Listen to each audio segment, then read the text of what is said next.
ආයිබෝවන් 1948 නිදහස ලැබුණට පස්සේ ශ්‍රී ලංකාව කියන ජාතිය මුල ඉඳන්ම ගොඩ නැගුවේ කොහොමද?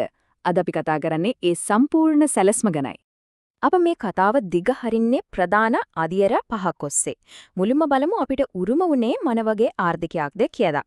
ඊට පස්සේ කෘෂිකර්මය, කර්මාන්ත සහ සමාජ ප්‍රගතිය ගැන කතා කරලා අවසානයේ මේ හැම දෙයකම උරුමය මොකක්ද කියලාත් බලමු. හරි අපි කතාව පටන් ගන්නේ ඉතිහාසයේ හරිමු තීරණාත්මක මොහොතකින්.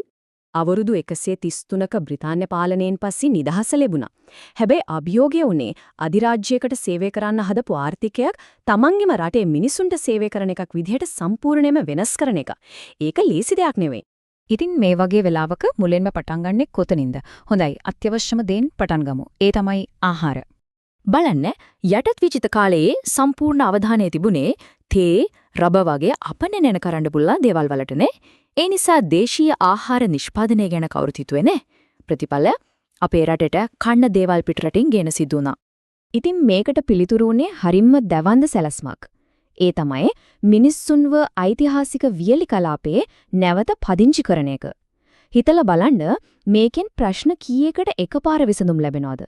තෙත් කලාපයේ සෙනග අඩු වෙනවා, කෑම නිෂ්පාදනය වැඩි වෙනවා, අමතක වෙලා ගිය වැව් අමුණු පණ ලබනවා. ඒව බෙම තමන්ගේම ඉඩමක වගා කරන ගොවි පරපුරක් බිහි වෙනවා. මේකේ දැක්මේ තිබුණු දැවැන්ත බව හොඳටම පේනවා. මේ සිතියම පුරාම තියෙන්නේ අලුතින් බිහිවෙනු ගොවි ජනපද.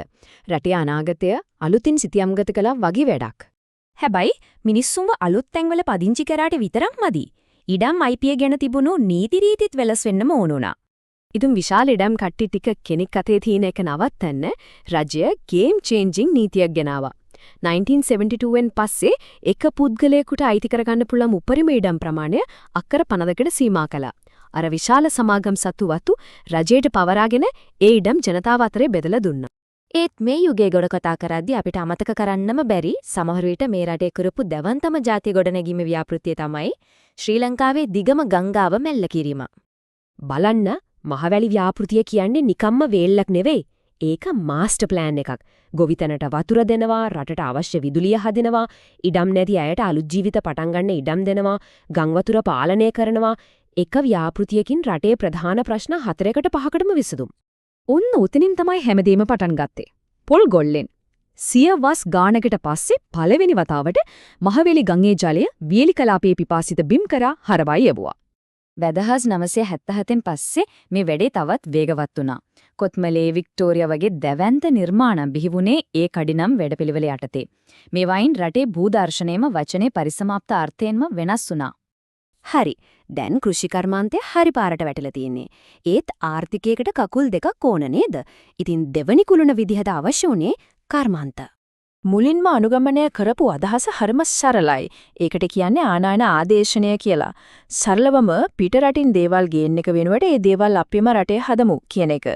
මේ ප්‍රතිපත්තිය නිසා දේශීය කර්මාන්තවලට ලොකු ආරක්ෂාවක් ලැබුණා. මේකෙන් පැහැදිලිවම පේනවා උපාය මාර්ගයේ සිදුවුණු ලොකු වෙනසක්. 70ට කලින් අවධානය තිබුණේ සිමෙන්ති වාණිය වගේ දේශීය කර්මාන්ත ආරක්ෂා කරන්න.